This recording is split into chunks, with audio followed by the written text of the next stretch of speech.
4/5 of one hand. That's right. How's that work? They made it up to 3/4. 5, 6. Oh, 7, you 8. graduated up to the other hand. Okay. Well, if you're not careful, this is going to start sounding like a musical number. Right? That's right. 5, 6, 7, 8. A 1, 2, a 3. Yeah. Okay. All right. Man, I don't know of any better way to start an episode than. We should have been recording already.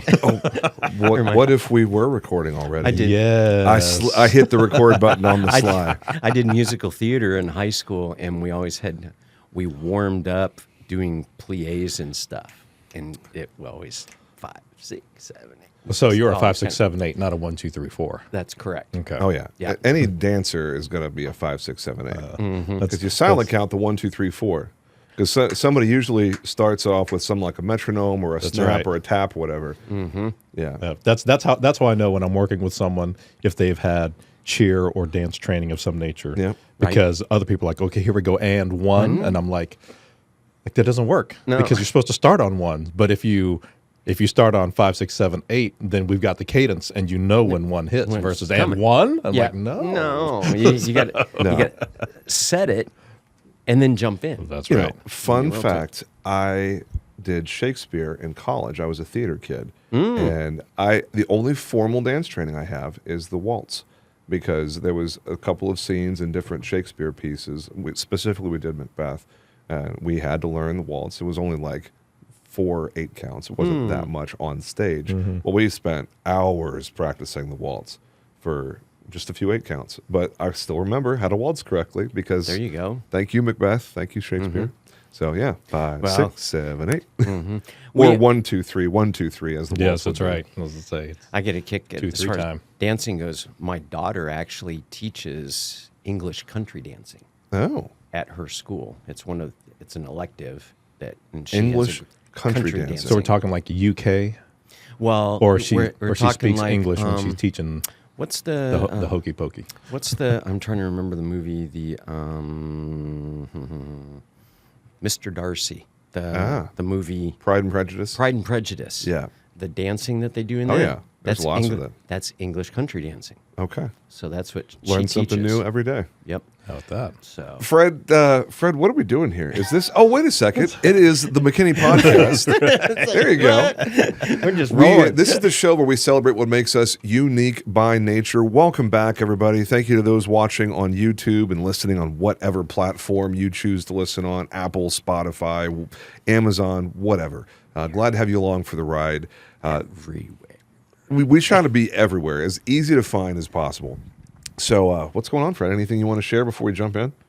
Man, even though this episode is going to drop days, weeks after the previous recording, I'm certain, even though I haven't been outside, that the temperature and the weather situation has probably gone through 3 or 4 seasons since we've been in here. You know what? The beauty is this will drop sometime late March, early April, and I guarantee you the weather will be somewhere between 15 and 85 degrees. That's right. One day guaranteed. to the next. Guaranteed. There will be somewhere in between 15 and 85 That's in right. early April. And there might be a hailstorm thrown in there just for Or a just for blizzard. fun. Or it might be, blistering 90 degrees. Who That's knows? right. That's right. So Yeah. it's we're in that season of keep your flip flops and your snow boots In the car. in the car. 'Cause For the people that you might don't need one. live in North Texas, how in the world do we describe what happens around here? I just say be ready. Yeah. You just got to be ready. You got to pack a duffel bag almost every day. That's right. I've got a windbreaker tucked behind one of the car seats, and then I've got a fleece and a down vest in a go bag in the back end of the SUV. So just what do I need? What do I need? Man. Let's go ahead and get our guest introduced, shall we? And this is straight off of his bio. No. I'm passionate about life, mine, and others. I'm going to read most of these words. That's how this works. That's why I teach CPR and first aid. I've been doing it for almost 20 years. My motto, imparting skills and inspiring confidence. I've heard that a few times, haven't That's you, right. Fred? Thank you, McKinney Chamber of Commerce. That's right. My priorities in life are faith, family, and serving my fellow man through gifts and talents the Lord has bestowed upon me. 35 years of marriage to his bride, Julia. Shout out to Julia. Thank you for that. You probably need an award being married to this man for 35 years. I know Allison does to me, and I've only been there for 14 years with Allison, so 35 is quite an accomplishment. They've got 2 kids, Victoria and Duncan, daughter-in-law, grandson. We'll get into your grandfather name here in a second. He's a transplant from Orange County in Southern California. Love some Orange County. Great place to visit, terrible place to live. Amen. So he is all about the games of CPR and first aid. He does Awanas at his church. He's always about adventure. Like to go to the gun range and like to drive. He wants to own a Miata like Fred. Miata convertible. Took him for a drive in the Miata. Amen. Actually, That let him was drive sweet. the Miata. Yes. United States Soccer Federation for 18 years as a referee instructor, and a referee assessor. I could totally see you being great at that. So please help us welcome Mr. Kent Voyles. Thank you. Welcome to the show, man. Yeah. Thank you for having me. Exciting stuff. Oh. And we try to make as Like- big a deal about these guests as possible. You know, how is it that So is that we're getting 2 Californians in a row, or 2 California transplants? Let me Yes. amend that. That's true. You know, they saw the light and they came to the light. Actually, my story, we didn't see the light. No. That was the interesting part. You know, when Joya's originally from the East Coast, and she didn't want anything to do with California guys when she was single. And she ended up in California, family scenario. And then we met, and she was like, okay, if this is going to go anywhere, I'm not raising a family in California. And it was like, okay. So it went somewhere. In fact, went somewhere really fast. I mean, our story, we were engaged after 6 weeks, and engaged after 6 weeks, got married after 12 weeks. wow. So boom. Casanova. Yeah. You Well, saw Kent it, you liked it, Casanova so you Voyles. put a ring on it. As Beyonce said, you liked it, so you put a ring on it. that's correct. Yeah. So, and she was okay with that, but when she got the ring, Was she was her parents okay with that, though? Well, Joya's story, she lost her father when she was 13 and lost her mom when she was 17. Wow. Okay. So, yeah. So, Joya had been on her own. I mean, when we met, she was 25, 26. Okay. So, she'd been on her own for quite some time. I'm only asked that question because I met my wife and knew within a month. It was like, this is my person. I found her. I'm done. I'm done looking. This is my person.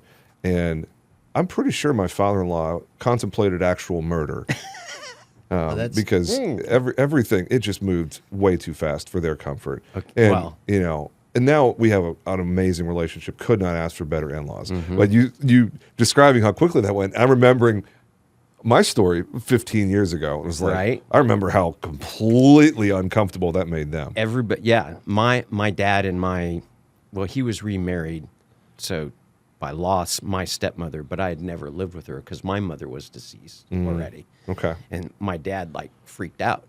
But here's the thing: when he met Julia, we had visited them at their house, and we're leaving. Julia went out the front door, walking with my stepmom, and my dad grabbed my arm and he goes, "She's the one."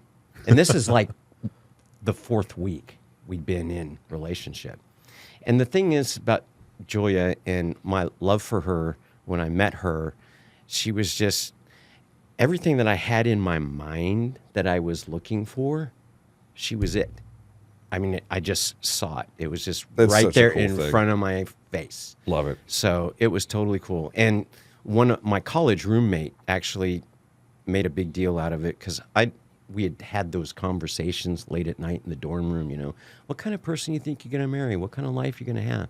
And what I described when he first met Julia, it was like she fits it to a T. You knew at 17, 18 years old what you were looking for.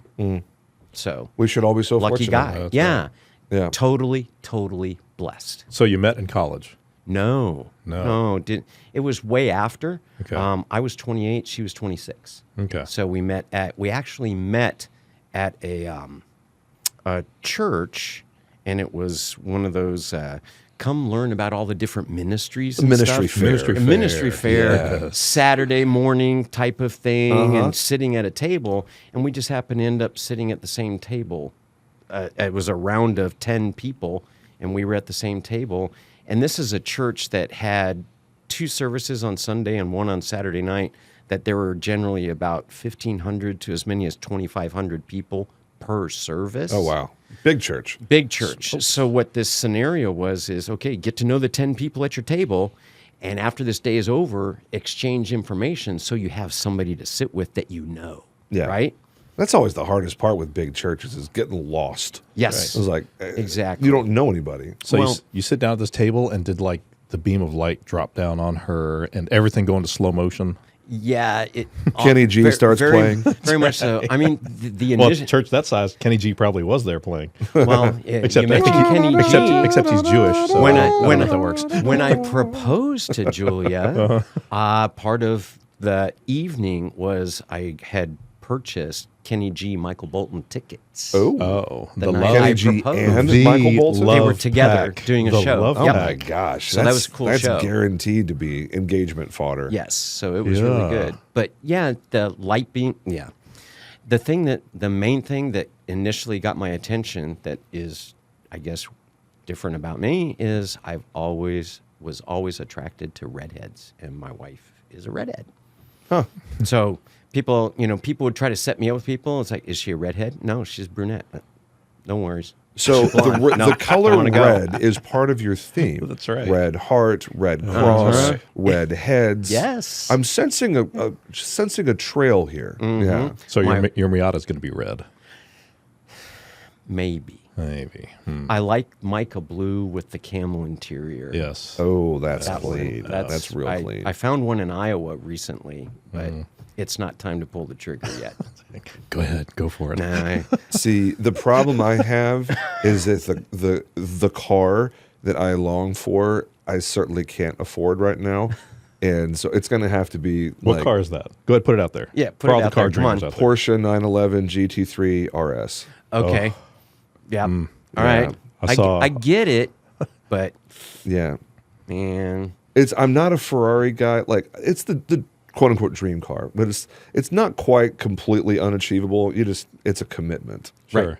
And it's not a commitment I have the means for at this chapter in life. you have to move your offices to the executive garages up on 380. Yeah. Right? Exactly. No, actually, what it is you need to sell everything and just have the car. And every so often, you have enough money for gas to put it in the car. You know, because, as fate would have it, I promise we'll talk about your company and your No, life that's story okay. and everything in a second.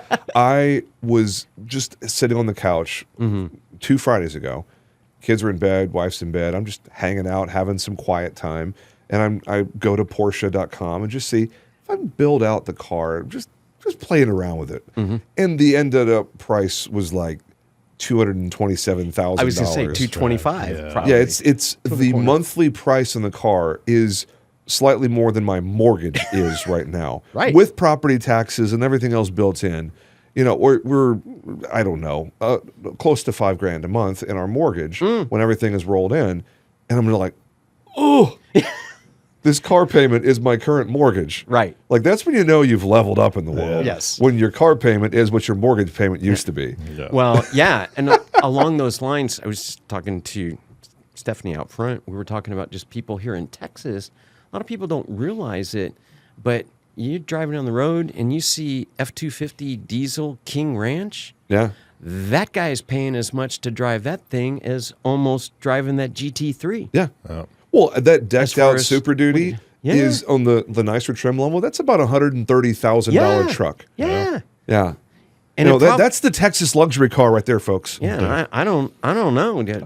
Tires know. on the F-250 or tires on the GT3. I don't know which is more expensive. It's probably about the same. Probably about the same cost. When- You're when paying I- about $800 per tire. Yeah, That's right. Exactly. Yeah. The sad part is, you see a lot of these, luxury SUVs and big trucks and stuff like that, and you know that those are just mall crawlers. They don't. With they the don't mom driving around in a 8-seater Suburban Yeah. by Yes. herself Yeah. because she hasn't picked up her kids yet. Yeah. Or the Escalade EV or whatever, like the one that's like 26 feet long. And she's only got 2 kids. Yeah. Yeah, but you know what though, and this is not throwing shade on. Not at all. We are on not people throwing shade, driving. ladies. No, Don't mistake us. I'm just saying that's just amazing. When I was growing up, we had it was the Lincoln. No, it wasn't a Lincoln. It was a Mercury station wagon. Right. Oh man, And you could if- fit the entire grocery store in the back of that vehicle. correct. That's right. And every so often, we had additional people where you had to fold up the back seats where you're facing backwards. I call those the car sick seats. Yeah. And, so Oh, man. when I see these SUVs and stuff rolling around, it's like, man, how come I didn't have that? Yeah. How come mom and dad, because they didn't exist. We They just had a didn't exist. minivan. Yes. Yeah, we had a Chrysler, Plymouth Grand Voyager, with the sliding doors. You're younger. Yeah, I'm 41. I'm Yeah, you're Just a young. baby. You're Yeah. young. Both of you guys are young. We didn't have minivan. You That know, didn't we exist had either. we had a Buick Skylark sport wagon. Oh man. You know, it's interesting being in the chapter of life when, my buddy Tim and I, and college roommates, best friend to this day, we were having this conversation. It was like, Tim, we're not young men anymore. Like, we're both, he's a year younger than me, but he's turning 40 this year. I just turned 41 about 2 weeks ago as we record this. I'm just like, we are the definition of in middle age, because we're certainly not old. Right. But we're certainly not young either. Yeah. We're in that chapter of life where you're, kind of stuck between worlds, where I'm not taking, the Centrum Silver vitamin every day. But I'm also not the least bit interested. They work. I'm just not the least bit interested in being out past 10. Like if it's 9:30, I'm looking at my watch going, I'm about to Irish goodbye this thing. Give it another 12 years, and at 9:30, it's like you're in bed. Or you're like me the other day, having dinner done by 4:30. Well, it's for work. I travel a decent amount, Right. and when I'm at conferences and whatnot, everybody wants to go out because nobody has any responsibilities, and we'll stay at the bar until It's somebody else's money. God knows who. And it's like, wait a second, none of us do this ever. Like, we're all of us are in bed. If we're at home, we're in bed an hour or 2 or 3 or 4 ago. Right. Like, the last conference I was at a bar until like 2:30 in the morning. Mm-hmm. I was like, it's been a decade since I was out anywhere at 2:30 in the morning. And you roll out of bed the next morning to go to the actual conference while you're traveling in the first place. You're like, ugh, yuck. Why did I stay up until 3 a.m.? Whose idea was that? I used to Right? do this all the time, but that was 20 years ago. Well, the age thing is what pushed me out of the officiating world. Yeah? That's where I made that transition, because I got to the point where I was older when I started officiating. I mean, I did it for 18 years, but I didn't start until I was 38, 39. How old are you, Kent? I'll be 63. I'm looking over there. I don't see a single gray hair on the top of your head. going on here? They're there. They're on the sides. I keep them tight. Yeah. High and tight, like Fred, but and you. But, Dude, what's your skincare regimen? I've got to know, because you don't look anything like 59. well, I'm 62 now. You're 60. You were 62 years old. As of Get today, out of yes. here. Yep. Wow. So do you like have, man's oil of Olay, No. Pond's cream? What are you doing? No. Well, the whole thing as far as health goes, which has been a big deal for me in recent years, just being involved as far as teaching CPR and first aid and heart health, and February being Heart Health Month.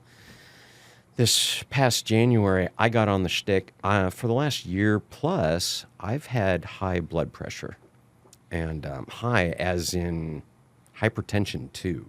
Oh, wow. What? Share your numbers. What are your numbers? Because there's probably someone there going, wait a minute. What is hypertension too? What does that look like? Hypertension too, I was running 150, 152 over 98, over 96. Yeah. Kind of stuff. That's concerning. That is, it's like, don't go up the stairs too fast at the top of the stairs. Your heart might blow up. That was in the back of my head. Wow. And it's like, what the heck do I do about this? And so many people, I'm not a medical guy, meaning I'm not like, I don't feel good, I'm running to the doctor's office. I refuse to do that. Growing up as a kid, we always ate healthy. My mom was a home ec teacher, so we always had, healthy meals, and health and diet was always a big deal growing up. So I was like, I got to figure out something. And so my daughter, who wanted to do some things as far as her diet goes, she came to the table because she still lives with us.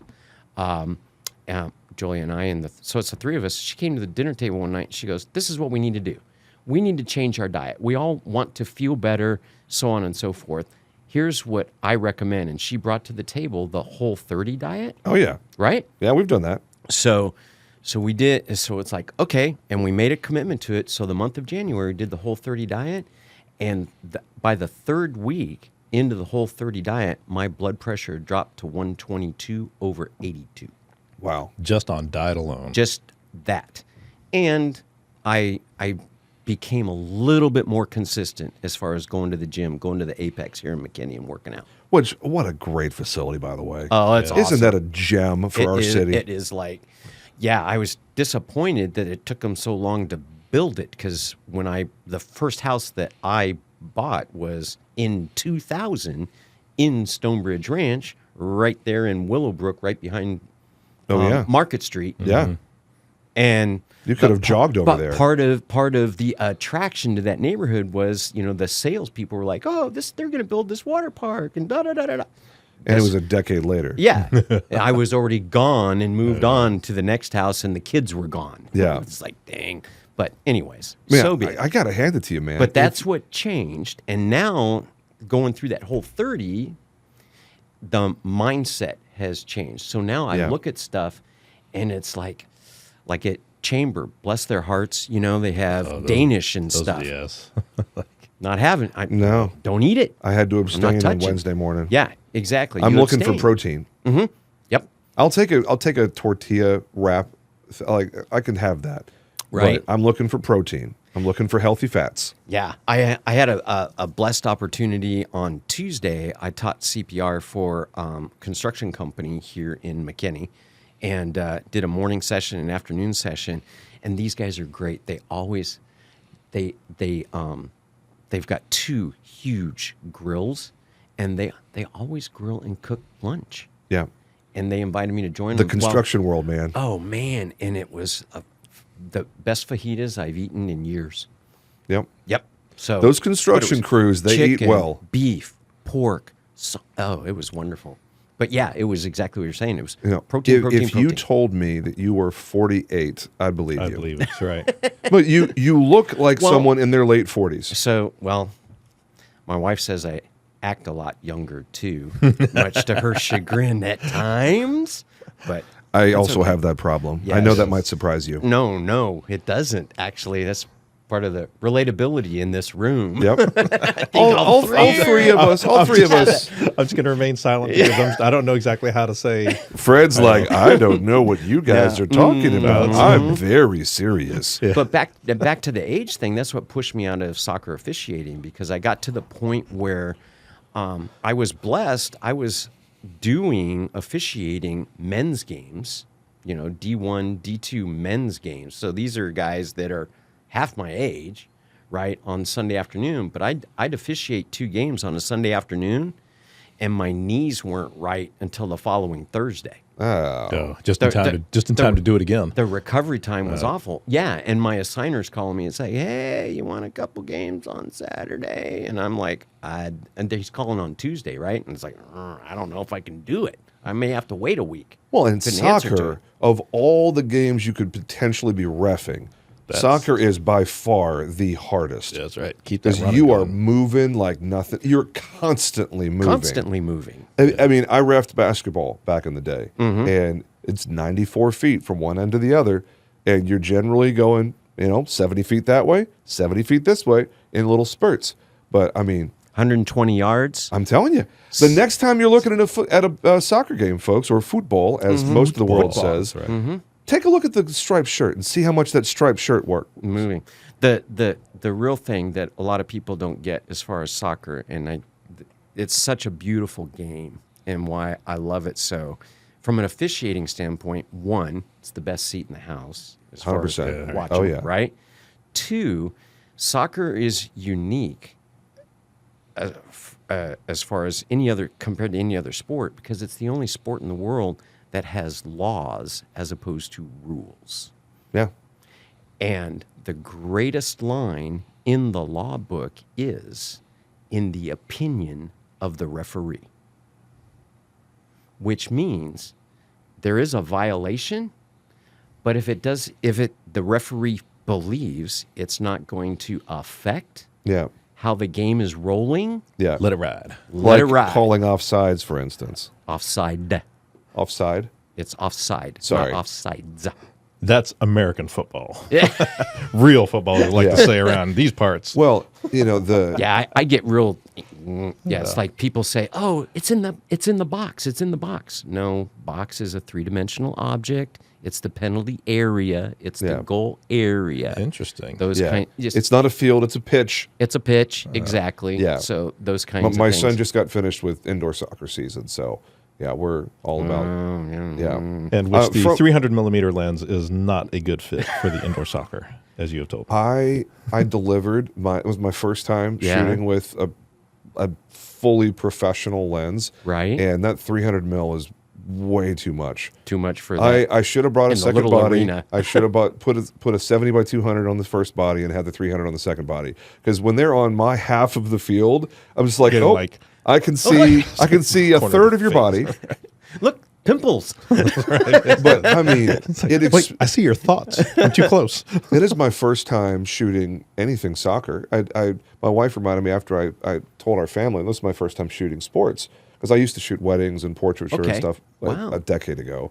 But I never shot sports before. And she was like, well, you shot T-ball. And I was like, but T-ball doesn't feel like a sport quite like soccer. It's not the same. Not the You same know exactly where the movement. ball is going to be because it's right there. Yeah. Yeah, and it's getting good sports photography is Tough. so difficult. Give yourself It some is. time, man. You I- got it. Yeah. I You shot gotta two. Fred knows a little bit.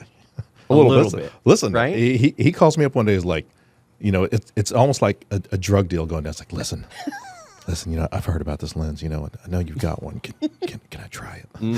I was like, okay, but I came with a warning. I was like, listen, kind of like when you say when you were like, hey, can I drive your car? I was like, you just need to know that once you try it, you're going to want one. Right. Yep. Yeah, and it moved much I've faster known, than I I've thought. known Fred for a decade.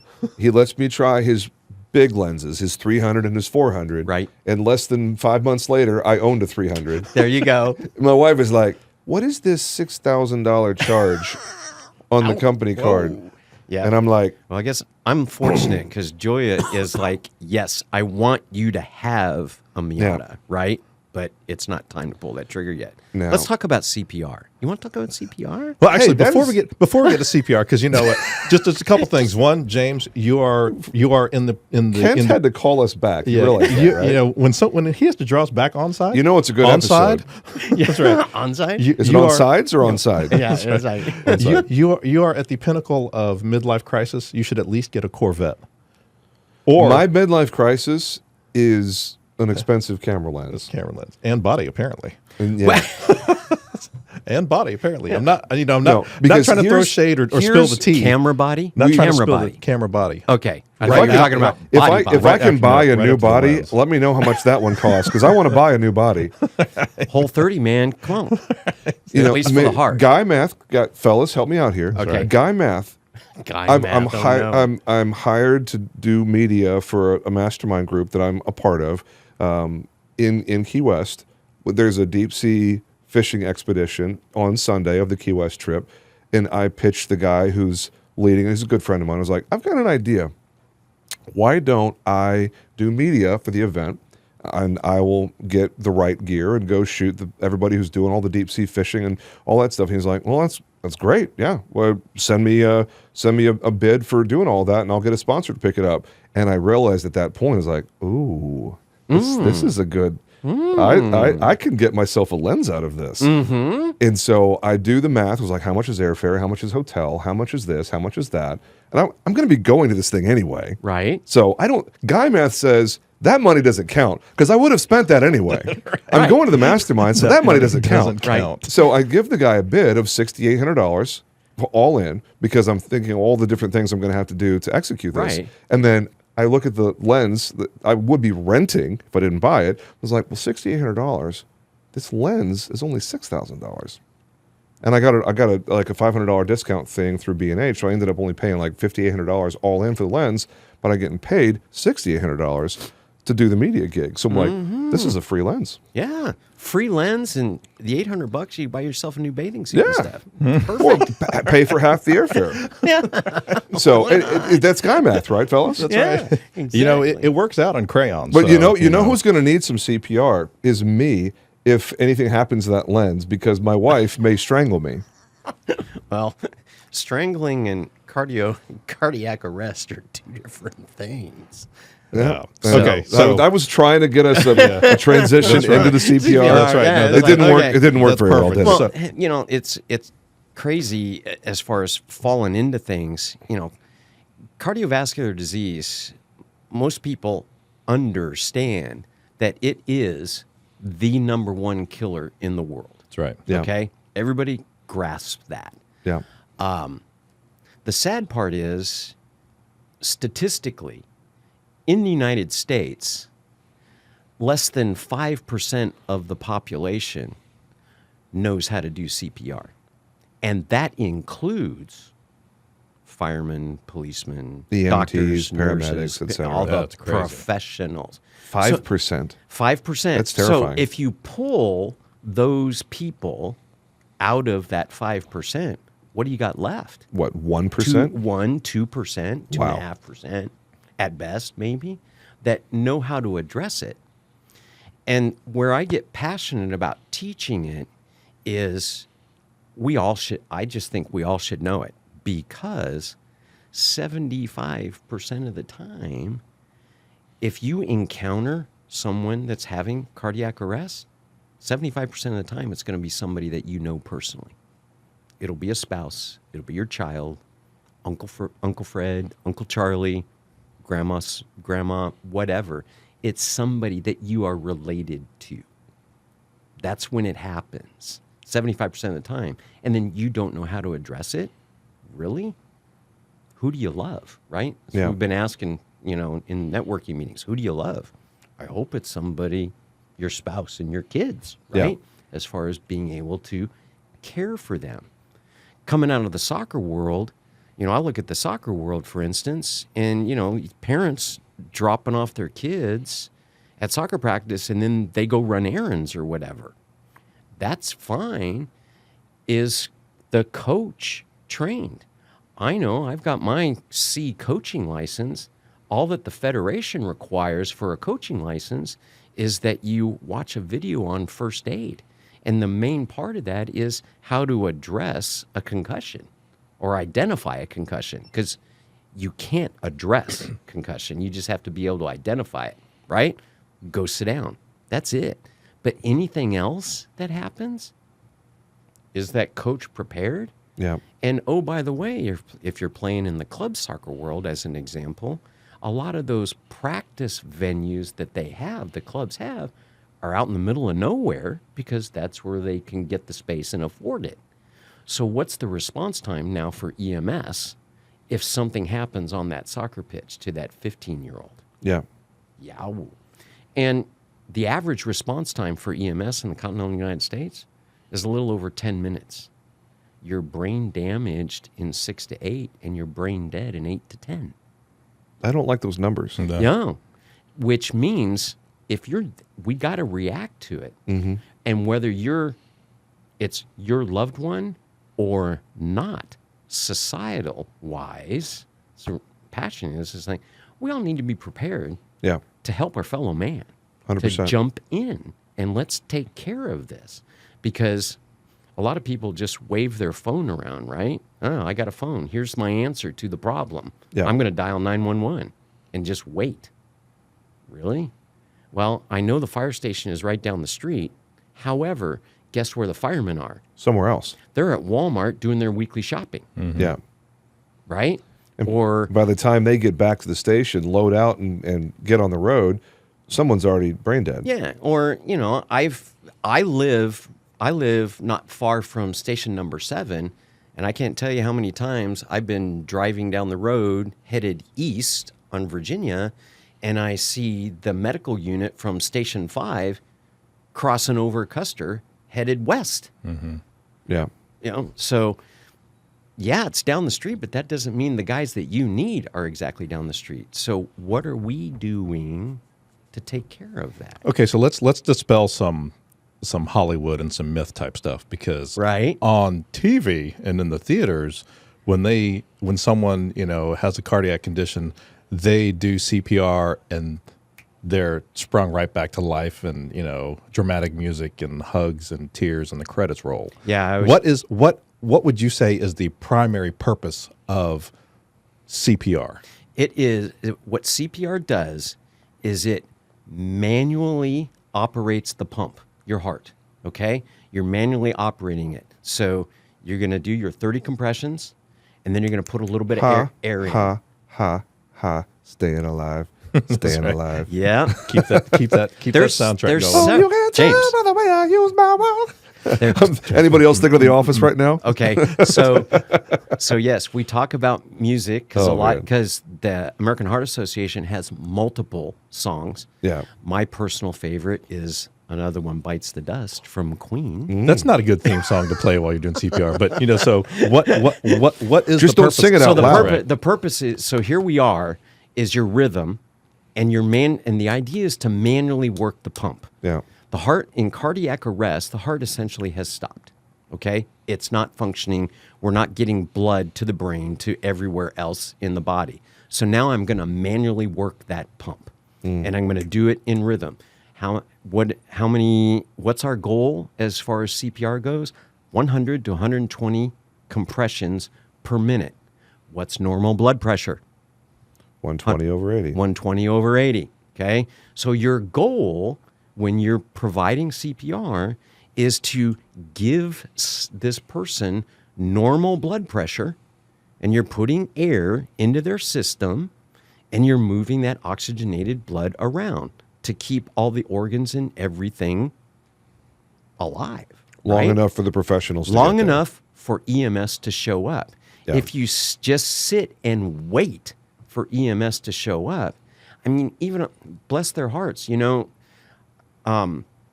here in McKinney, I think they say their average response time is about 7 minutes for the fire department, which is right. But the caveat in that 7 minutes, though, is they also, I think in that number, check me, right? But I believe in that number, that also accounts for the traffic accident that is 1 block down the street that they respond to, Yeah. right?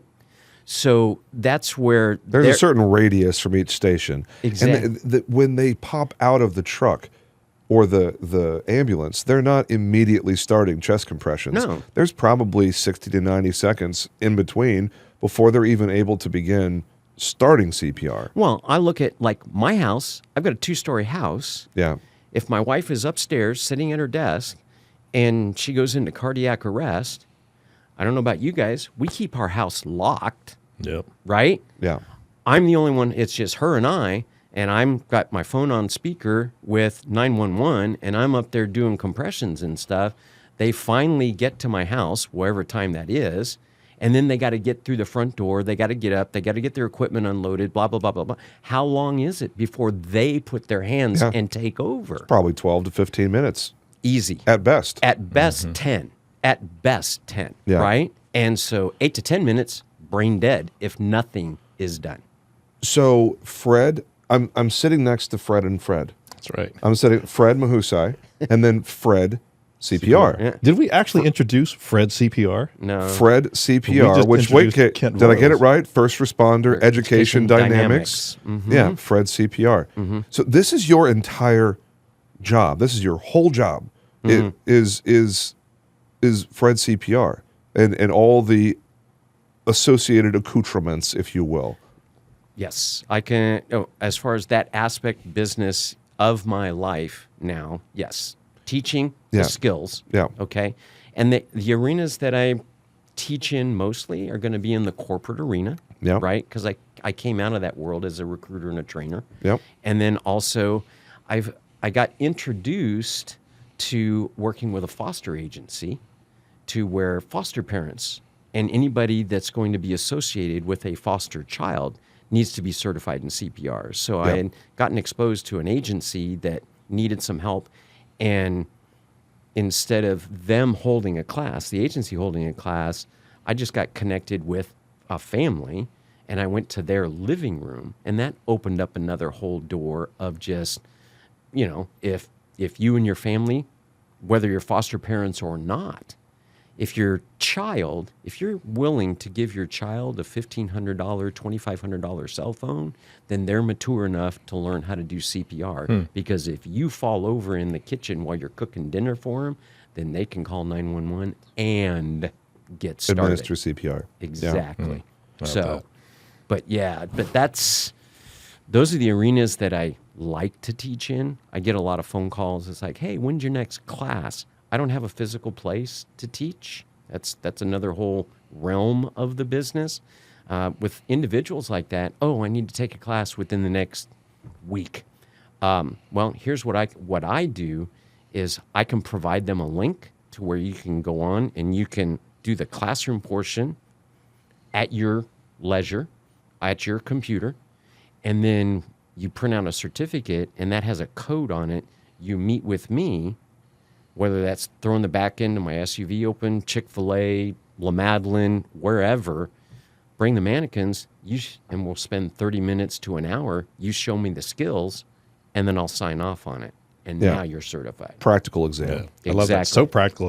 I remember talking with you one day, and you shared that you held your class physically in a parking lot. Yep. And you put the dummy out on the concrete. Right. Because, in my world, if and when I have a heart attack, I want it to be like right by the bed, actually after I lay down. So I'm comfortable.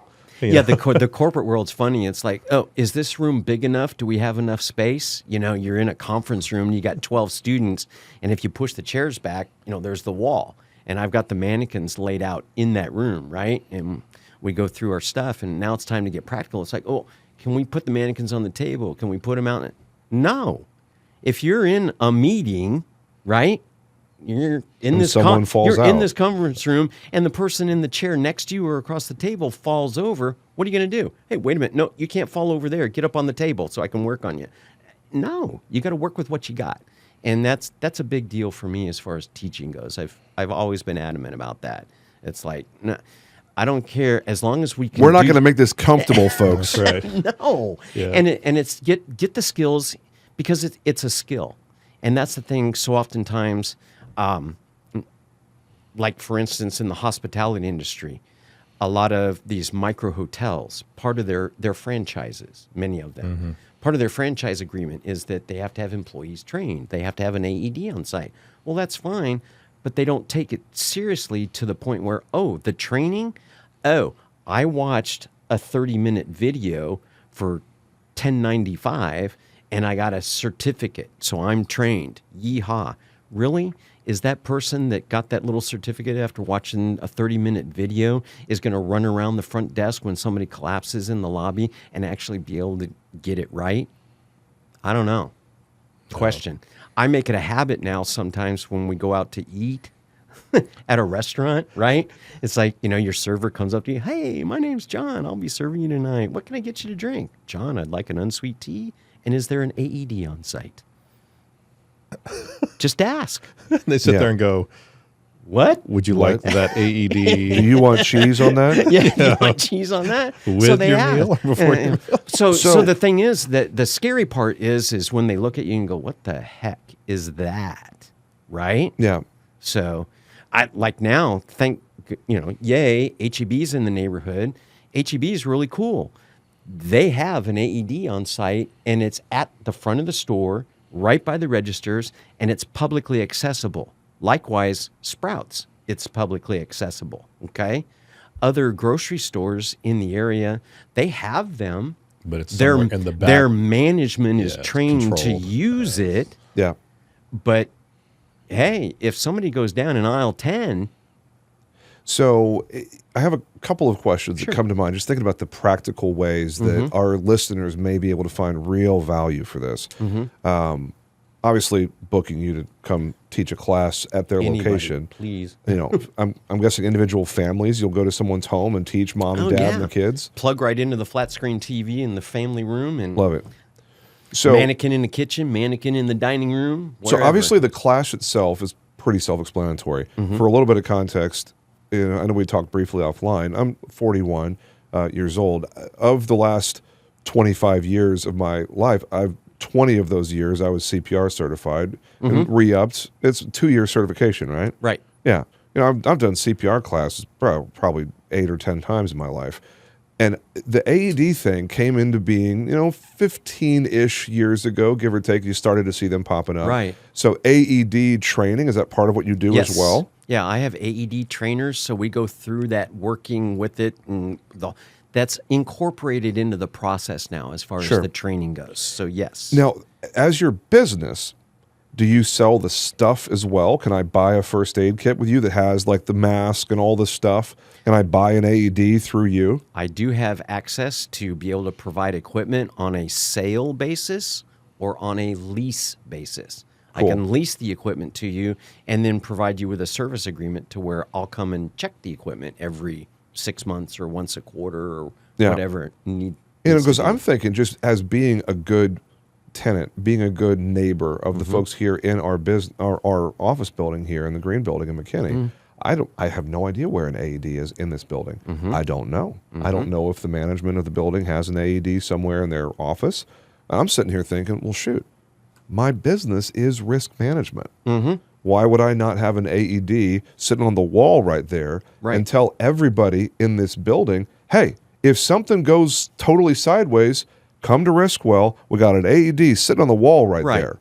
And So, if you need someone to deliver it as a good Samaritan, I'm happy to come to your office and plug this thing in because I'm AED trained. I'm just thinking through the scenarios of, how Fred CPR could, be directly involved in what we do here in our office. The property management world is a big world as far as opportunity goes in providing equipment.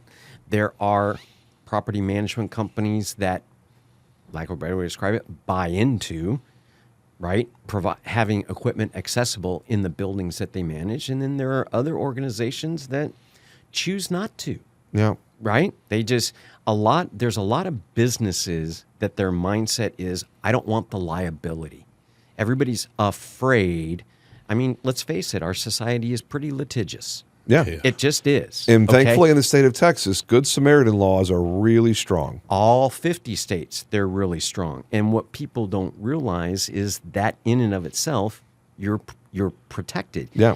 And from a CPR standpoint, medical people may argue with me, but you really, if you understand what you're doing, if you've been certified once, you really can't do it wrong. I mean, the official training is 30 compressions to 2 breaths. But if you do 28 compressions and 3 breaths, are you helping? Yeah, you are. Okay? And I always tell people in my class, it's like, well, I don't want to hurt anybody. It's like, well, time out. Why? If you don't, they're going to die. So here's the thing, all right? I'm doing CPR because the person's in cardiac arrest.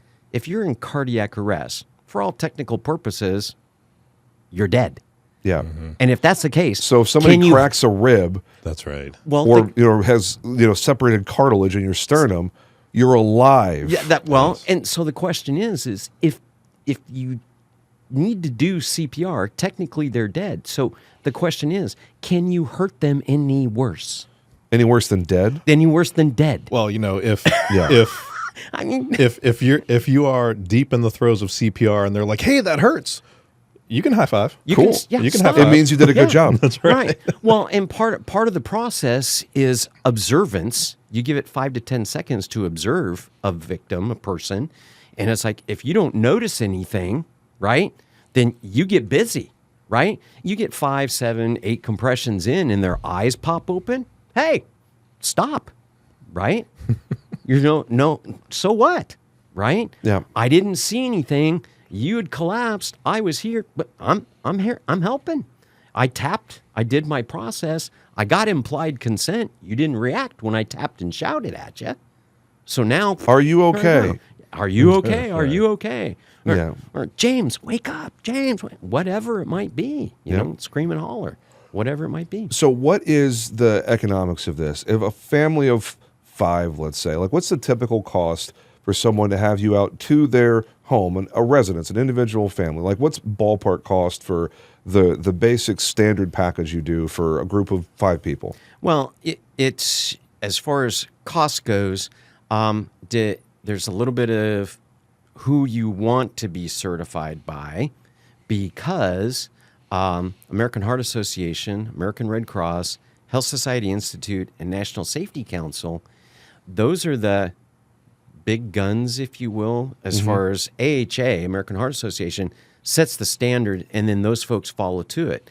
Now, because I'm certified to train through the AHA and HSI, National Safety Council, I could teach the information and then issue my own certification card, as opposed to an AHA card or American Red Cross or an HSI card. Let's just say it's the gold standard, AHA card. AHA card, okay? You're looking at probably per person for CPR and first aid, about $65 a head. Wow. That's incredible. That's like nothing. Nothing. When you think about who you love, Yeah. and you say, Exactly. you're not worth 65. Yeah. That just makes no sense. Yeah, That exactly. makes no sense whatsoever. Right. And the fact is that the odds are it's going to be somebody that you're close to. You know what? We're going to do something wild here. Somebody listening to this show right now needs to have Fred CPR come to your location, your home, your family, whatever. Whatever you've got going on, somebody listening, drop us an email, mail@McKinneyPodcast.com.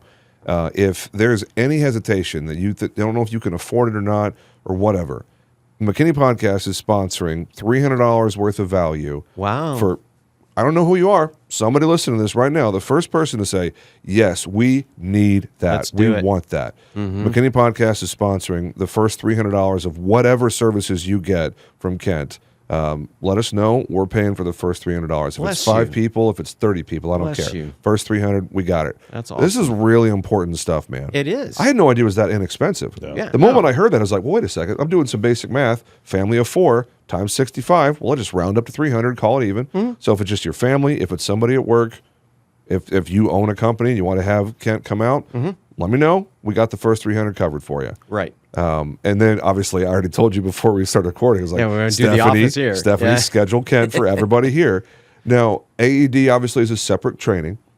Well, it's is it included in the first aid? Yeah, it's included. Oh, in that. sweet. Yeah. That. Yeah, Okay. Well, CPR and AED is one. Oh, that's sweet. That's Okay. a 2-hour class, and then first aid is an additional 2 hours. So what's the difference in cost ballpark between leasing and purchasing? Because I'll tell you right now, RiskWell's going to get an AED and hang it on the wall right over there. The most economical AED you can get into that I like to recommend is about $1,500 if you want to buy it. Yeah. Okay. We'll just buy it then. That's fine. What's Yeah. the shelf life on that? Well, that's the thing. The batteries need to be checked every 6 months. If the AED is used, the batteries need to be changed. And then generally the batteries in most AEDs are good for 3 to 5 years. Okay. So if So- we buy it, what's the servicing of that If you buy it, then, from you? well, then we can do a service agreement if you want to, if you buy it, and I'll come by and check it every 6 months or Yeah. once a year. Or Yeah. for that matter, you can buy it, own it, and I came out of the HR world. Somebody within the organization has it on their to-do list that Yep. once a month they go push the button, make sure it all works, and then they've got a tickler file that, okay, I got to order a new battery for it. You can go on Amazon and order a battery for it. Sweet. Okay. So Done. yeah, so it's good. Yeah, It's good we're stuff. totally freewheeling here, man. That just happened in real time. That's legit. That's legit, though. Yeah. So just to reiterate, the financial investment is very affordable. And Right. I like to break it down into terms of how many times do you go out to eat. If you're a family of 4 and you go out to eat at a fast food restaurant, Yeah. you've already spent that. Yeah. And if you do that multiple times a week, the time commitment itself is also very light. Yeah. What a lot of people don't realize, too, statistically, okay, this is another thing coming out of the soccer world, if you will. Since March of 2020, okay, we all know what happened then, cardiovascular disease has increased in the overall population by 18%. Whoa. And it's affecting ages as young as 13 years of age. It's all that fast food, man. Yeah, fast food and Lack of exercise. yeah, and or they're Or potentially kids are falling over on the soccer field. They're going into cardiac arrest at 14 and 15 years old. How much of fields. what you're dealing with is impacted by HCM? By Hypertrophic cardiomyopathy, enlarged heart, left ventricle enlarged, and like youth athletics.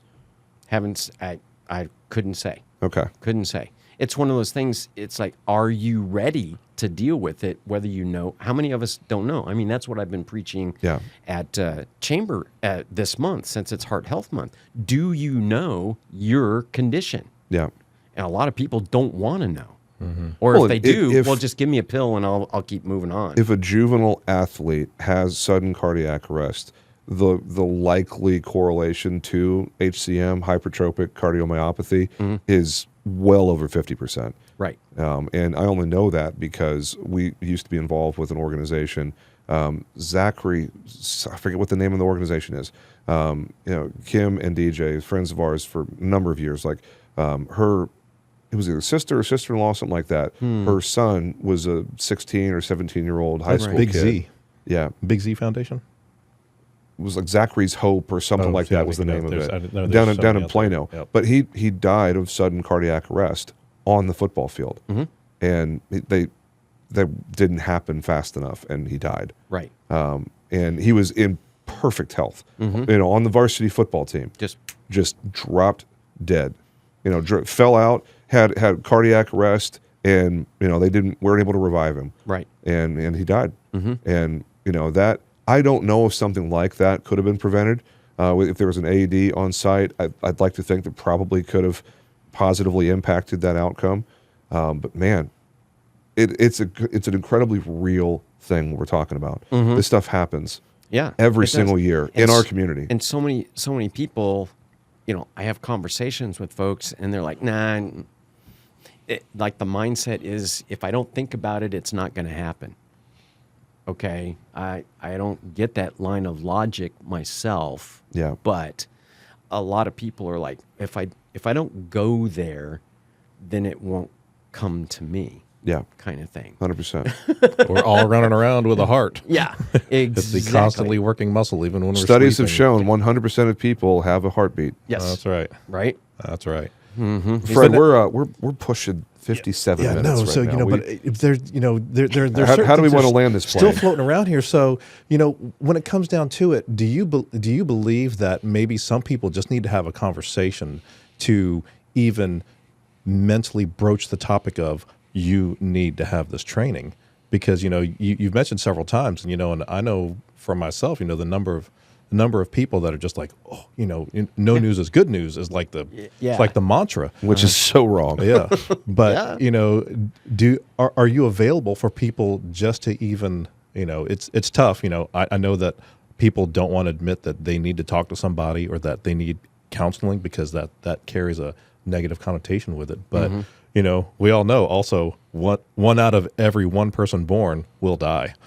Right. Right. Yeah. But Studies have shown you That's will right. die. Yes. That's right. But if you just need someone to talk to even get to even cross over to the idea of maybe I should look into this, is that something that you offer? I love having those conversations. Certainly. Yeah. Whether it's coming and talking to, like I had the opportunity to go and just spend 30 minutes or so talking to the downtown McKinney HOA, for the historical folks, the historical HOA. And this afternoon, And- as we record, you're going to be at the Collin County Association of Realtors. Yeah, I'm going to be down. And so I am a realtor. I work in the property management world when I'm not teaching. So yeah, I keep in tune with that world. That's another thing. The realtor world, National Association of Realtors makes a big deal about safety. So they want to tell you, do this, do this, do this, so nothing will happen. As far as your own personal safety, I get it. You don't want to show up. You don't know who you're meeting. That person pulls a gun on you, pulls a knife. Well, I get that, right? But here's the other thing. Oh, I've been working with this family. We're going to go look. They have 3 kids, and the 8-year-old goes up the stairs, climbs over the railing, and takes a tumble and busts their head open. You can't control that as a realtor, but how are you going to handle that? Yeah. We talk about that kind of stuff in a first aid class. What can you do? Or you walk into a house and the wife says, hey, this is it. And the husband looks at the price and goes, and he falls over. What are you going to do, Mr. or Miss Realtor? Right? Yeah. So it's one of those things. It's a skill and it's a knowledge base to be able to step in and react to something if in fact you need to. But if you don't know and you've never practiced, I mean, people think about it and put it in a sports analogy. It's like, okay, I watched a 30-minute video on baseball. Now I can go try out for the Texas Rangers. Not a problem, right? Are you really practiced? You ever had a glove on? You ever swung a bat? No. You watched it on a video. So what makes you think if you watch a 30-minute video on CPR that you could actually save your spouse's life or a child or whatever? It's a skill. You got to practice the skill. And that's why I'm emphatic about let's get on the mannequins and let's practice. You got to get it embedded in the head. You know, your analogy is great, except you should have substituted in Dallas Cowboys. Because I'm pretty sure that looking at the last several years that, somewhere in They there, all need CPR over there. right. They're just watching tape and not actually out there getting after it. Because Oh my gosh. But you know what, though? It's a new season and we them boys, so let's get after it. All right. Whatever. All right. So. We're going to jump right into it. Okay. You got it. Okay. Who would win in a fight between a giant polar bear and a great white shark? Okay. Now, the grounds for this battle royale are a swimming pool, 6 feet deep, but of infinite width. There are no sides. There is no land. There is no getting up, fish out of water, Marco Polo. Who wins? Polar bear, great white shark. Great white shark. Why? Because that's their element more so than the polar bear. Polar bears are good in water, but teeth to teeth, jaw to jaw, power wise, nope. Interesting. No. I have a theory. Yeah. I have a theory. Throw on the confession music. That's Okay. probably- Hold on. We have posed this question many times. There has been moments of deliberation. There have been moments of just decisive, this is the absolute answer. What I believe, because What do you believe, Fred? Give your confession. That's right. I believe that because many of my formative years were in Florida, where we were close to the water, that is why I prefer the shark, or believe that the shark will be the winner. And when I think about who was just here, Kelly Rudiger, California. Yeah. She chose the shark also. Shark. And, Shark. You're California boy over here, also. Orange County. That's right. So, There's something in the water in coastal states. is there something about the water? You guys are biased in favor of the shark. Yeah. You know, we It was an easy decision. we non-coastal people are more, polar bear centric. You're going to weigh it out. Yeah. That's the thing as far as decision making goes. I learned a lot of decision making as far as officiating goes. Most people don't realize it, but in a professional soccer match, just comparatively speaking, in a professional soccer match, the center referee in 90 minutes will make anywhere from 200 to 250,000 decisions Really? in that match. Wow. And So how you many think how many steps do you get in that 90 minutes? I never counted. I just gosh. did my referee cocktail and went to it. Nobody is Referee cocktail. like all these players. These Advil, players Tylenol, are amazing. Ben Gay. They're incredible athletes. Right. But there's players that are subbing for the players. Are there subs for the refs? No. There are no subs. No. The ref doesn't get a sub. Well, and that's what a lot of people don't realize, that soccer officials that are professionals, they are bivocational. You can't make a living as a soccer referee. It's not possible because you can't do enough games in a month on your body yeah. with what you get compensated compared to an NBA referee or an NFL referee or something like that. And to put a bow on this episode, what I will say, folks, is just like there's no sub for the soccer referee. That's right. When something goes sideways with one of your friends or loved ones, there are no subs. It's you. That's right. Amen. You And gotta I think that's probably be ready. a great way to end the episode. All of Kent's information for Fred CPR, and now I'm looking right at the camera, it's all going to be in the show notes. If you're watching on YouTube, check out the description below. Visit, fredcpr.com? Fred CPR. FredCPR.com. You can reach out to him there, get your training scheduled if you want to buy equipment from him, first aid kits, AEDs, whatever. Get that too, because as you heard earlier, that's what we're going to do. And just as a reminder again, if you're watching or listening to this episode, you got to this point, congratulations, because you're now about an hour and 7 minutes in. Don't forget, if there's any sort of cost concern on making sure that this happens for your family, for your company, we're covering the first $300 of the first person that reaches out and says, hey, I want to take advantage of that. I need you to go pay Kent for me and my training. Cool. Bless Fred and I, we got you. That's right. So go check him out, fredcpr.com. Kent Voyles, thank you so much for a Gentlemen, great episode, thank man. you for allowing me this time to spend with you. It's been fun. It's been great. Now, he's Fred. I'm James. This is another episode of the McKinney Podcast, celebrating what makes us unique by nature. Ladies and gentlemen, make it a great day. We'll see you again real soon.